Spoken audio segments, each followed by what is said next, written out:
Listener discretion is advised.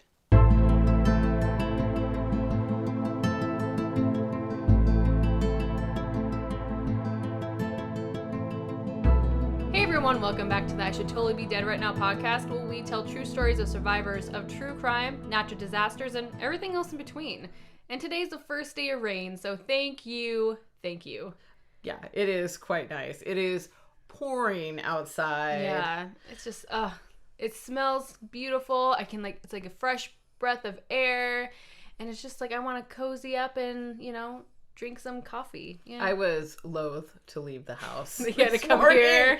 I was like, I hate my life. Why do I agree to do this fucking podcast? And I've made a lot of bad choices in my life. Yeah. No, it's good. It's good. No, it's beautiful outside, and Michelle actually made the drink this time. What is it, Michelle? I don't want to talk about it, Okay, Caitlin. well. No, it's fine. Okay, that's not as enthusiastic as maybe we should hope for. No, because of the cold, rainy weather, we were like, and the fact that my stepdaughter recently went to New York and got these kick-ass Butterbeer mugs from the Harry Potter New York store. Cute. So thank you, Faith. But so we made warm Butterbeers and didn't hit it out of the park is maybe what I mean to say. If you could see Caitlin's face as she sips this drink, it's one of those, no, it's good. And then she takes a sip and has like the worst grimace on her face ever. So obviously she's just trying to be nice. It's just a little rum forward. I think we used the wrong type of rum. Yeah. We need to sort of dial in the alcohols a little bit better. Because I took a non-alcoholic version of a warm Butterbeer and obviously made it alcoholic. Yeah. And didn't kill it. Okay, so this is what I did. Is first you take some, I took like a half a cup or so. No, it was like 3/4 of a cup of brown sugar. And then a third of a cup of butter, and then a 1/4 cup of corn syrup, and boiled that until it became caramely and delicious. So that got to, I don't even know what temperature, like, it's supposed to be 240. Mine said 211, and it was almost on the verge of burning, so I had to pull it off. I see. So you add a little cream to that, a little dark rum, as I did. Boom, you got butterscotch. Okay, so now you put that at the bottom of the glass. You put a little warm milk over the top of that. We added rum that tastes like whiskey, so that's, I think, where we went wrong. Yeah. It's really fancy rum, It's I got it for my birthday, so thank you, Alan. But it kind of tastes like whiskey. Yeah, well, and we're like, we need to appreciate this fancy bottle of rum, and decided to take shots of it. Yeah. Well, sippers. You can't appreciate a shot.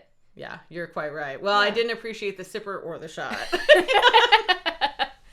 It was, It's also morning time. I haven't eaten anything, and now we've taken shots of Five Farms, rum, and back to our butterbeer. Okay, butterscotch, warm milk, and then a little cream soda on top of that, and a little whipping cream on top. Yeah. Boom, you got your warm butterbeer. That tastes very whiskey-like and makes Caitlin apparently want to puke when she drinks it. I'll finish it. No, now it's a challenge. I'm going to find a delicious warm butterbeer recipe. All right. I don't think we hit it this time, and we will hit it next time. I'm here for it. I'll be your taste tester whenever you need. You're willing to try? Oh, yeah, absolutely. I appreciate it. Ready? Obviously I'm ready. I have my weird butterbeer here, ready to rock and roll. Cute. Does it? It looks gross now. I mean, the glass. Yeah, the glass does look cute. So, all right. Take us away, Caitlin. This story is about Daniel Lyon. All right, Daniel Lyon. Daniel is in his early 20s, and he graduated from the University of Washington. Okay. In college, he gained a passion for serving his community. Can I stop you right here? Yeah. Sorry. I've taken a little break from the butterbeer and now have come back to it. Yeah. And turns out I like it more. Oh, I don't know if it's just... Should I try it then? The Five Farms. I don't know if I want to. Nope, that face is back. I tried it. It's fine. All right, back to fucking Daniel, I think whatever. I have hair on my chest now. It was pretty remalicious. Well, okay. Oh my gosh, what? I'm sorry. You didn't drink your shot, so I had to add it to your drink. That's what you get. All right. Thank you. Continue on. So, Daniel became a reserve officer after college. And this is pretty much like a volunteer officer position, so it doesn't pay. Oh, okay. With like the National Reserves or? No, with the police officers. Like, okay. The law enforcement. Gotcha. So, but it was a stepping stone, though, to become like a full-time officer, you know? And that's his ultimate goal? Yes. Gotcha. He wants to become a police officer. But to make some money, he applied to be a wildland firefighter for the U.S. service. And so during the weekdays, he would be a firefighter. On the weekends, he would be the reserve police officer. Caitlin. Yeah. Is this about Oh, God. Is this about wildfires? Could be. Because my story was this close Really? to being about fucking wildfires. Oh, shit. Like, in fact, it's like up on my computer at home. Oh and my I was like, gosh. I'll save it for next time. Well, there we go. All right. All right. I should have gone with my gut, Maybe. as we say. Yeah, you have to listen to it. So he's making money during the week, you know, firefighting. Weekdays, so weekends, he's the the weekends, he's the police officer. So he's working 7 days a week, man. He's fucking hustling hard. Yeah, he is. August 19th, 2015, he was working his normal shift as a firefighter, and him and his crew got dispatched to a fire outside a small town called Twisp, Washington. Twisp? Yeah, Twisp. Twisp. I enjoy saying that.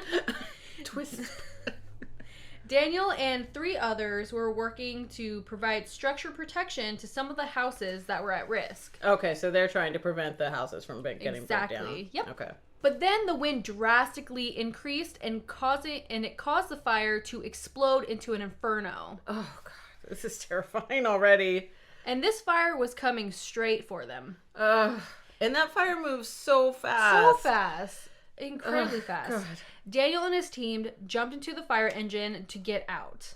The driver had no choice but to drive back down to the dead-end road that was now overtaken by fire in order to get to their safety zone. So their safety zone is past the fire, so they have to go through the fire to get to their safety zone. What the fuck? Is it because now the fire has changed and so they didn't probably have to go through the fire before, Correct. but now they do? Because, yeah, it now just... has overtaken them. Absolutely, yeah. Oh, everything my God. is on fire now. And it happened quick. I actually think I might have had the same story. Really? Yeah. Oh my gosh. Good That's thing so I funny. didn't bring it. Yeah. The flames caused an intense amount of smoke that made it very hard to see. It was so bad that the driver veered off the road and crashed into a steep ravine. And they were immediately engulfed in flames. Oh my God. So Daniel's choice was either stay in the truck and die or run through the fire and die or try to make it out. Motherfuck. So So he decided to run. He's gonna fucking make a break for it. He crawled up the ravine and ran fast as he could, but now he's on fire. Because of the flames He are is already literally on fire. Yes, he's running while on fire. Oh my God. He was screaming for help, not only for himself, but his buddies as well. As he was running, he was yelling, "We have guys entrapped," and kept trying to point backwards to show... As he's on fire. Yes. Daniel does not remember feeling pain. Oh. Because his adrenaline's going. Like, Yeah. he has to run for his life. He's trying to save his buddy's life. But... Oh, God, this sounds terrible and awful and scary. He got back to his colleagues, and they started to do treatment. In the safety zone? In the safety zone. Okay. So they tried to do treatment right then and there, but his body started to get cold, and his body was going into shock, and they knew that was not good. They cut off his boots because they were, like, glued to him, and then he said, then they injected me that made me sleep. He didn't know what it was, so I'm sure it was, I don't know what it was, it didn't say, but they injected something for him to go to sleep because It's probably I'm sure, for the best. yeah, His so he doesn't body feel is... pain, and they have to cut all this stuff off of him. Oh, God, that's terrifying. He wakes up a month later. What? Yep. A month? A whole month later? He woke up in the burn center in Seattle, Washington. Oh, my God. Like, almost thank God. Yeah. Because he probably slept through the absolute worst of it. Part, yeah. Oh, Probably. Did they put him in a coma? I think that's what they did. Yeah, they put him to sleep and then did it induce coma when he got to the hospital. I would assume that's, whole month. Yeah, Oh, my God. I think that's what they do with burn victims, I think. Put induced coma because it's just so painful for them. Ugh. Oh, okay. my gosh.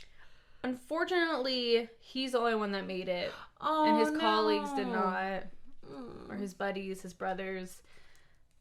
So he states, I remember looking at myself, thinking I look like a mummy, bandaged from head to toe. It didn't freak me out until the first day I saw my face in a mirror with no bandages. I was overwhelmed with crushing sadness. Oh, God.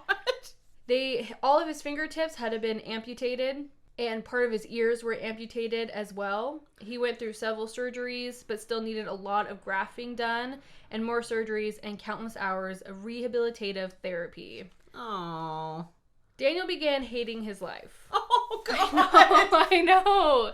Daniel. He was in so much pain. The pain of just being burnt was indescribable. It's misery, he said. Well, I believe it. Just the few burns that I've had, which were not insignificant, but nothing, of course, near Daniel's burns. Well, when I burned my hand, like, it would just, even though I had ice on it, it just kept burning. Yeah, it just aches and aches and aches, and there's no relief from it. I just, like, it's so crazy. Like, just a little hand burn, like, it blistered and such, but it just kept burning. So your whole body is just that, oh my God, I could not even imagine. Daniel said he never wanted to kill himself, but he had thoughts about if he fell asleep and never woke up, then that wouldn't be the worst thing. I know! That is heartbreaking to hear. Isn't it? What? Oh my goodness. So, okay. At the beginning of his 3rd month at the burn center, he was moved to the rehab floor. And this is the floor that people went to before they get released. Okay. That room was full of people recovering from burns, gunshot wounds, and other intense injuries. Wow. Every day the therapist would walk him down a long hallway to get him to, they call it the gym. So it's where everyone is doing physical therapy. Oh, okay. Just moving already was painful, so walking down this long hallway was just unbearable. Ugh. It took him all his energy, and he begged for a wheelchair, but they encouraged him to walk. They're like, nah, man, you gotta do it. Mm-hmm. He's like, I'll kill you all. Well, Daniel did get angry one day and just finally snapped at the nurses because everyone in that unit had a wheelchair sitting outside their rooms except for him, and they would always make him walk. Oh. But the nurses told him, those people may never walk again, and you still have a chance. Fuck, nurses, lay it on. I know, right? Okay, I'll walk. Jeez. He said that was the most selfish thing that he said there, and that conversation changed everything. And he realized that what was limiting him the most was his mindset. Oh. Sometimes you need some tough love, yeah, you know? That nurse fucking gave it to him. Right? Jeez. Hope you're happy with yourself, Daniel. God, poor guy. He states, from that day on, I have made sure to never take any day for granted and to feel blessed for everything I have. So, 4 years later now, Daniel can walk, he can run, and he is loving his life. He even climbed Mount Rainier to honor his friends who did not make it. Aww. I know, right? Life, of course, is not perfect. There are some rough days, and it's just not about the physical injuries, it's the mental ones as well. I mean, I bet that survival guilt is really strong, too. Probably, but I don't know what I was going to say. It was going to be profound and awesome and exactly correct. And then you had a drink of that butterbeer and lost and all like, thoughts.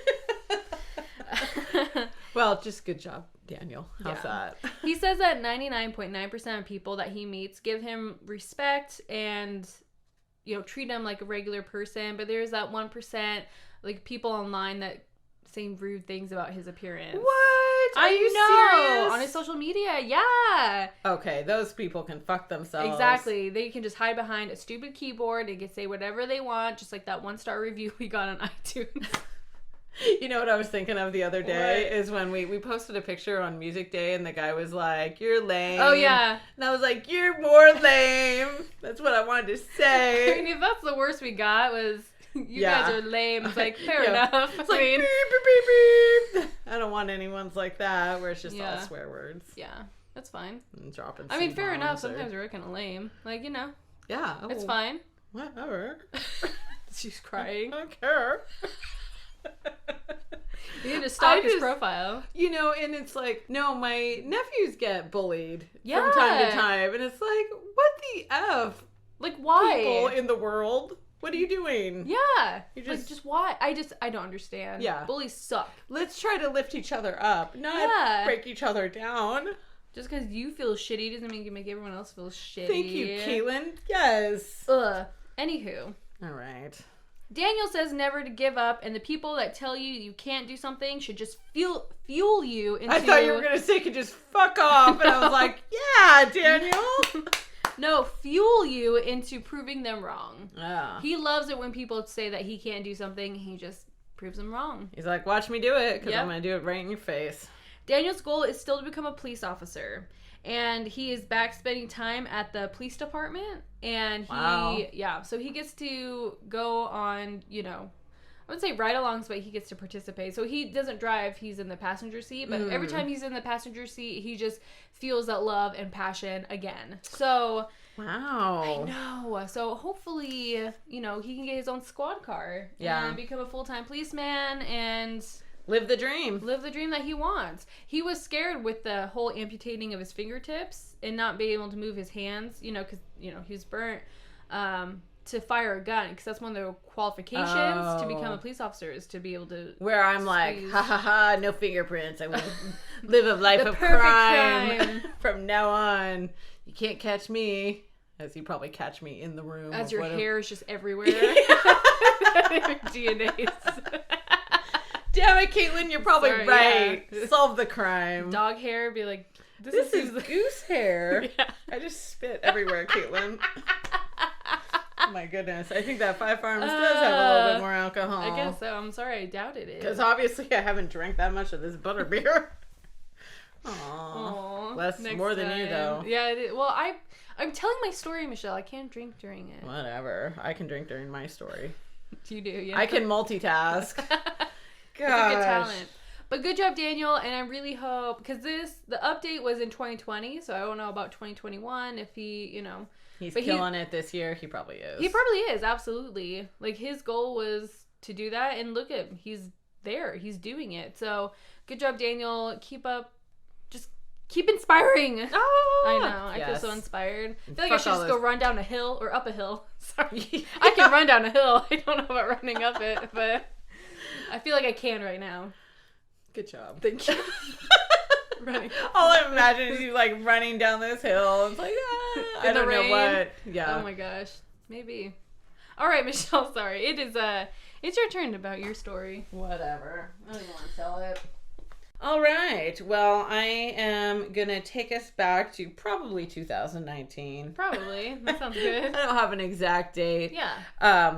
I do have an exact day, but I don't know the year. That's so fine. That's December 15th. And this story is about Bill McDonnell. Okay. So Bill McDonnell is a 92-year-old gentleman Aw. who has gotten a little stir crazy during deer hunting season in his hometown of Winchester, Virginia. Okay. So he's there, he's watching out the window, seeing the snow kind of fall down, and just really wanted to get out and be in the wilderness because that's like his favorite thing. Oh. And his wife Joanna was like, nah, you're not going out there. And he's like, I am gonna go out there. And she's like, you're not gonna go out there. And he's like, I am going out there. And she's like, well, don't bring your gun. And he's like, I'm going hunting. And he took off with his gun. By himself, 92 when it's snowing? Yeah. All right. Yeah, Okay. so I he's like ready to his rock and gumption. roll. He is. No, he's not even having it. And she said, take a friend. And he said, they're all dead. Oh my god. So I'm going alone. And she said, take Bill Jr. And Bill Jr. is his son, of course. Okay, yeah. Who could not go because he was at a football game in he was like, I can't. And Joanna was like, you're a damn old fool. And he said, agreed. And then they left. And he took off. So I love him. yeah, you're gonna be treated to quite a bit of this. He's sassy. Yeah, he is sassy. I freaking love him. So actually on this particular day, his wife Joanna didn't even try to talk sense into him because this is like an old song no and point, dance. yeah. She's like, he's gonna go. He had fought in World War II. He had fought in the Korean War. He's like, I don't need to be told what to do. I'm gonna go. He's a badass. He is a badass. That's what it comes down to. So he heads out. He woke up at 4 a.m. and he grabbed his muzzle loader, which I'm assuming is some kind of rifle. Yeah. I guess I could have looked it up before this, but I have no idea. well. He steered his Jeep towards Shenandoah Mountain, and he drove down to the end of Old Laurel Run Logging Road. Okay. Old Laurel Run Logging Road. Yeah, say that 10 times fast. Yeah, I won't. and then he sort of got to the trailhead and then hit the trail on foot. You're so cute with trying to not have that grimace on your face as you take a sip. You can fuck yourself. So now it's 7:30 a.m. and it's about 25 degrees out and the sun is sort of coming out now. And Bill has strict instructions from Joanna to be heading home by 2. He needs to be out of the woods by 2 and be home by 3. Okay. So that's what she said. And he's like, no problem. He had plenty of time before sunset just in case he missed his deadline, which he, I guess, often did.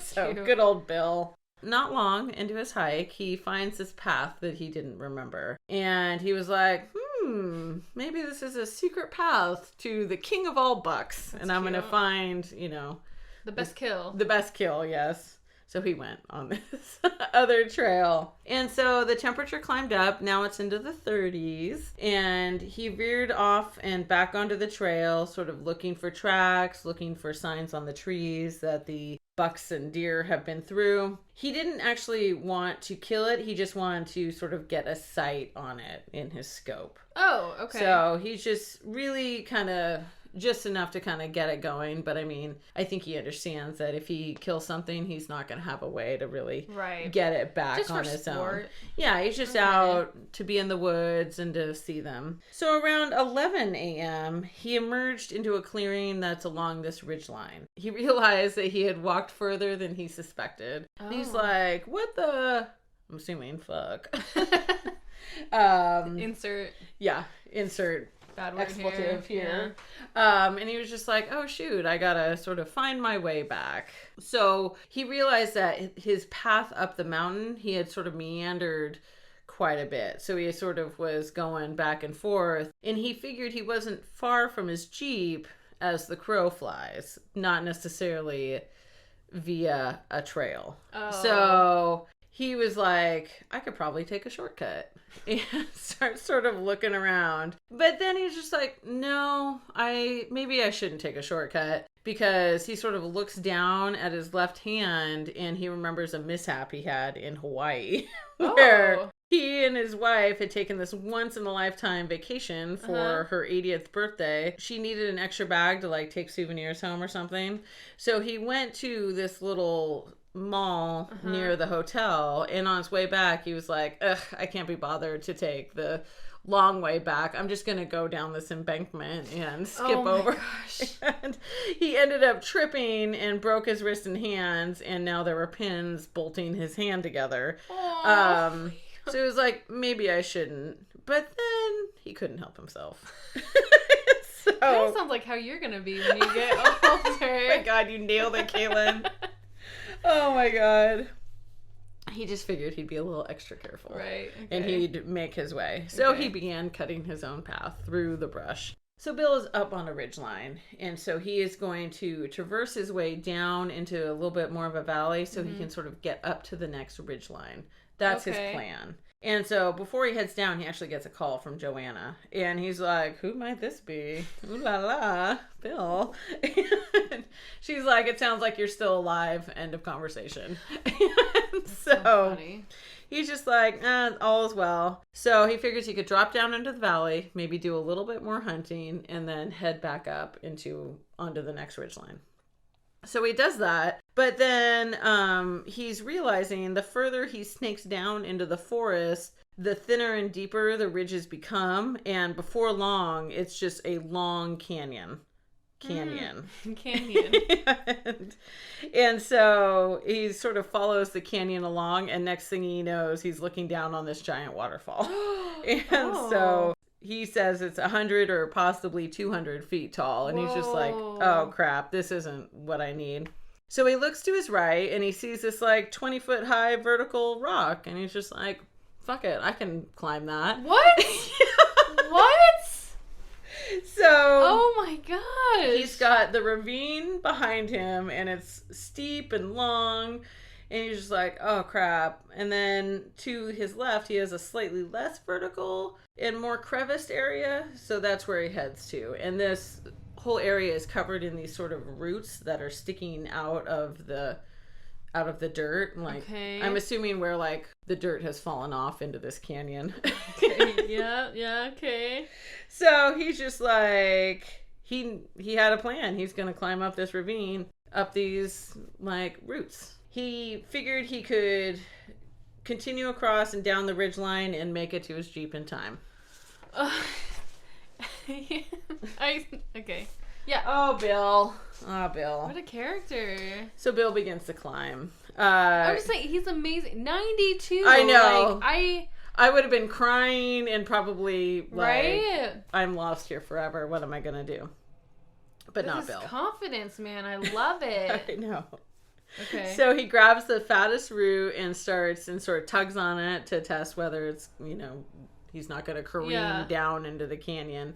And then he heaved himself up and tried to get to the next solid perch, and then just sort of made his way up, finding a perch and getting his bearings, and then heading up again. What if, like, I could imagine, like, if his wife could just, like, be seeing this, she'd be like, oh my gosh. Bill, god damn it! I'll kill you! That's what I would be saying. Be like, I should have known. So he finally keeps pushing upward until he finally gets on top of the rock wall. Wow, he did it. Yeah, he did it. Everything burned and he needed a rest, but he was there. And at this point now it's 2:45 p.m. So he's missing his deadline. Mm-hmm. Joanna's going to be pissed. Mm-hmm.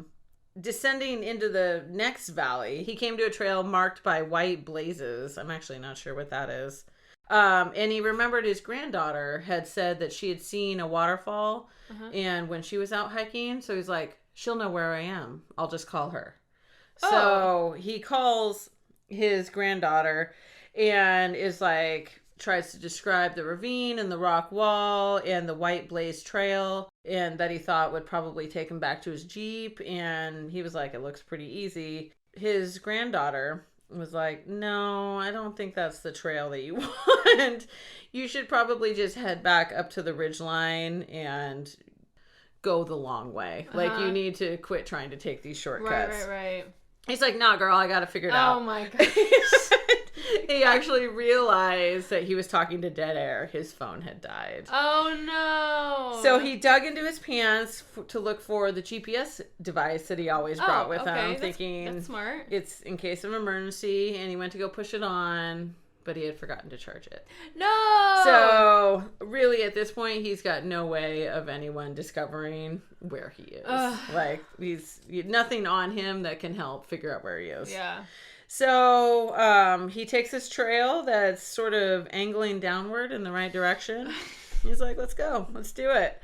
So he begins to climb. He's still trying to make his way to his Jeep.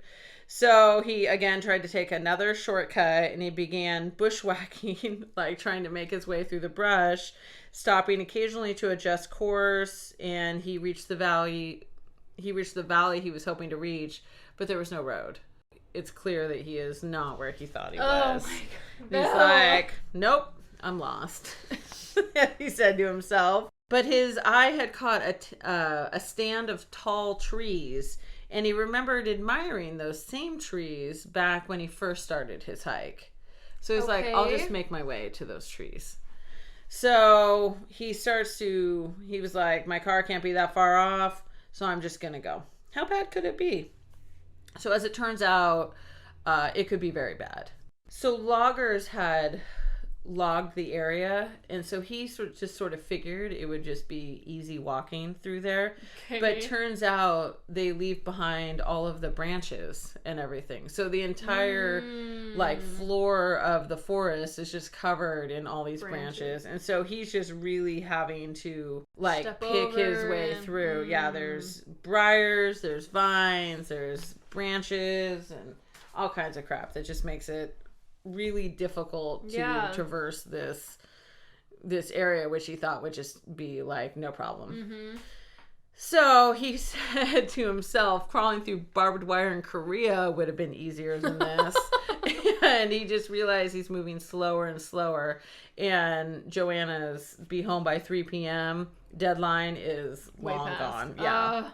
So eventually the sun goes down and the forest turns pitch black.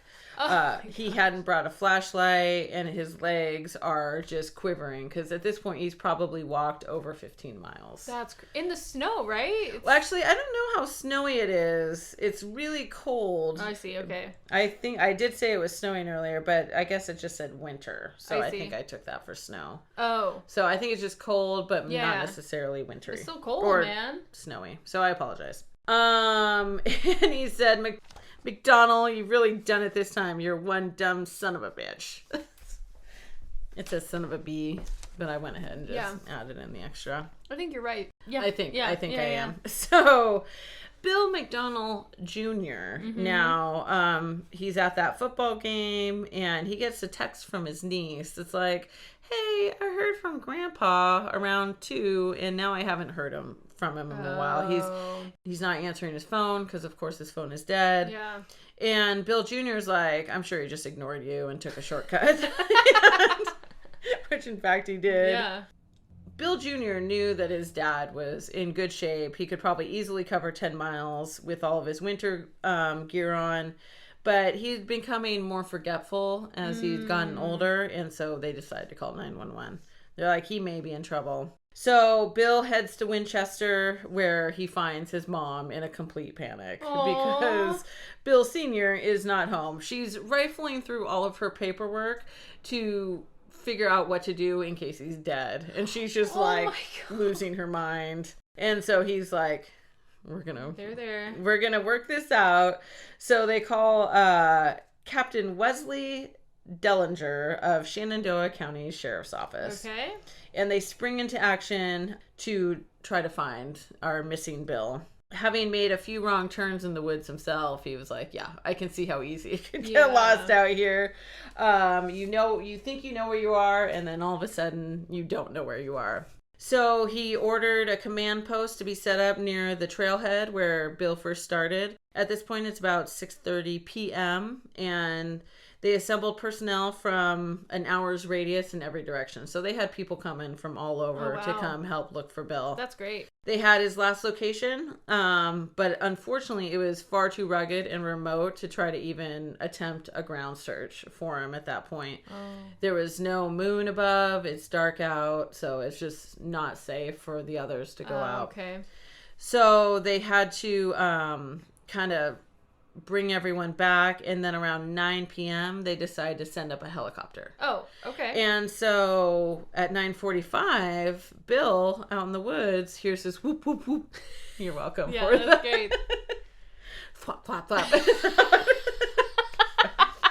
Whoop whoop whoop. There it is of the helicopter. He looked up from his like little makeshift bed that he had created for himself of pine needles, so he could spend the night. And he saw the helicopter and was like, woohoo! And so he's calling out and he's waving his arms and he's doing everything and yelling, I'm here, I'm here. And unfortunately, the brush above him, like the trees were just too thick and they just couldn't see down. And so he heard it, the lights went away and the sound went away. And so it was whoop, whoop, whoop, quieter. Very realistic. Thank you. I do what I can. I like to set the scene. Yeah, it's great. Paint a picture. I was there. They were like feeling a little bit bummed out that they hadn't found him and they had to sort of stop the search for the night. So around midnight, the captain got a phone call that was another county offering their drone. And so Oh. apparently this is like a $94,000 drone. Dang. And the town in which they got it, like the people were not pleased because it was so expensive. And it Oh. actually hadn't really done a whole lot at that point. Well, this is a perfect opportunity to So they were put that like, money to use. it's a perfect opportunity Yeah. to put that baby to use. Decided to get it up in the air, Yeah. like sort of first thing in the morning. This is the first time that they're going to fly this drone in a real rescue situation. Any failure would mean like all of the people who criticized it would be right. And so they felt like there was a lot on the line for making this drone, you know, be a good purchase. So I guess you can see the nose on a guy's face from 400 feet up. Whoa. So I mean, it's really high definition. So at 9 a.m. it was time to send the drone up.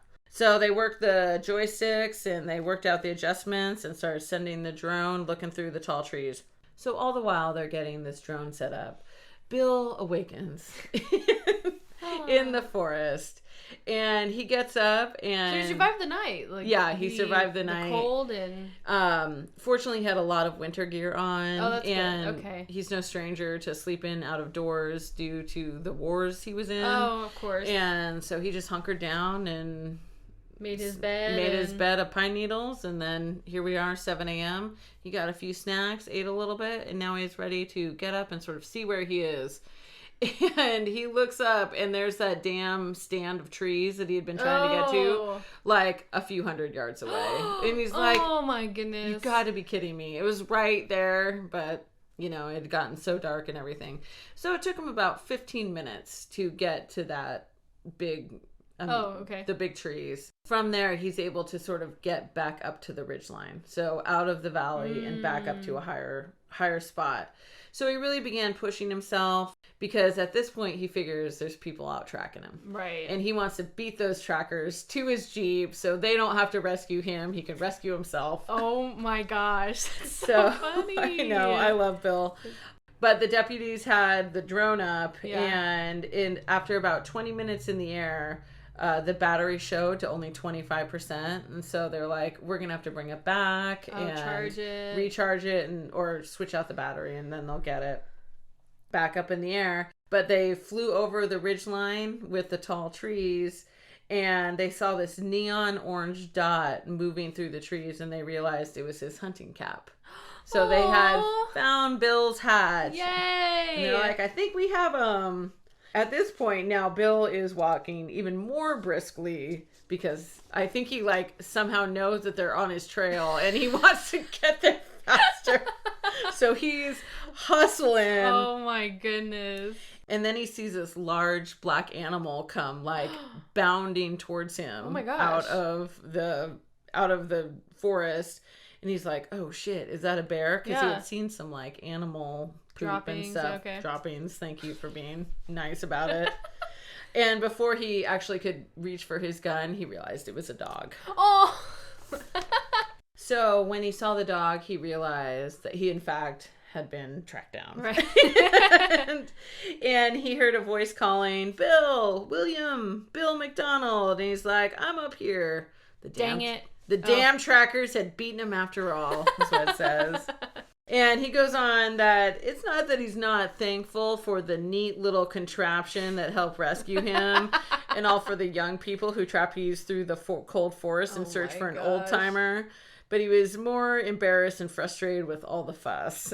And even all the like local news channels showed up. And he was like, half an hour more of daylight and I would have been fine. I love him so much. Bill. So the next day, Bill Jr. was tasked with sitting his dad down and having the talk. He said the whole family was extremely scared, especially Mom, and you can't go out alone anymore.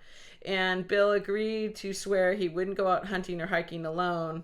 But a week later, during a short hike with company, he waffled a bit and he said, I need to keep that promise. But the idea of it drives me crazy. I just love walking in these woods alone. So he probably took off immediately again. Oh, Bill.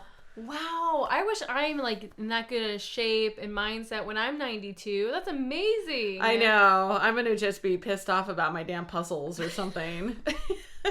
I never leave the house. Like when you're missing a piece, it's a tragedy. It is a tragedy. Yeah. It's very upsetting. It is very upsetting. No, thank you. I actually was missing a piece out of this Mulan puzzle I did, and then I found the piece, so I had to redo the Mulan puzzle so I could put that last. I always take pictures of my puzzle, so that was way off track. But I know. Good job, Bill, and good job, Caitlin, with your puzzle. My goodness. Crisis. God, kill me. Wow, I love how sassy he is, and he he's was so sassy. confident in himself. He's like, even if you guys saved me, I could have done it myself. I was on the right way. If you had just give given me more time, yeah. Exactly. Why do you have all these people out here? Gosh, just for little old me. Helicopter, drone, nah, man. Nah. I guess trackers found his bed, and they could tell it was like a professionally made outdoor bed. Wow. With all the like branches and pine needles just so, and that's amazing. Yeah. We all should learn that. We probably should. Just in case. Yeah. Ugh. Sad. Don't come apocalypse, we don't want you. Yeah. I think some people are actually like, they're ready for it. Like, we've been waiting for this day. We're prepared. For so long. Yeah. Girl, goodness. I don't think I'm going to be able to finish my butterbeer. Nor I. But we do have a new drink suggestion, so we'll do it next time. But Lisa from the radio station, her friend like created a drink, I believe, and so she sent us the recipe. So we're gonna try that next time. All right, Reality Bites next time. Yep, Reality Bites. That's what it's the called. name of the drink. So we'll shelf this one for now, and maybe no, sorry. Nick loved it. Did he? Yeah, he did. He liked it a lot. We're just gonna have to go back to the cold butterbeer. Maybe cold. It's cream soda, butterscotch, and whipped vodka with a little whipped cream on top. That sounds good too. Done and done. That's the one we did last time. I do like the frozen butterbeer, like in the Harry Potter world, whatever. It's very tasty. That's what I was trying to go for, but with a warm version. Yeah. It was garbage. It was okay. Yeah, it could have been better. All right. Well. Well, we hope you enjoyed this episode. You should probably cut out all the part where we trash the drink. Good Lord. We'll keep a little in. But we hope you enjoyed this episode. Please follow us on Instagram and Facebook. And yeah, we'll see you guys next time. All right. All right. Woo woo. Bye. Bye.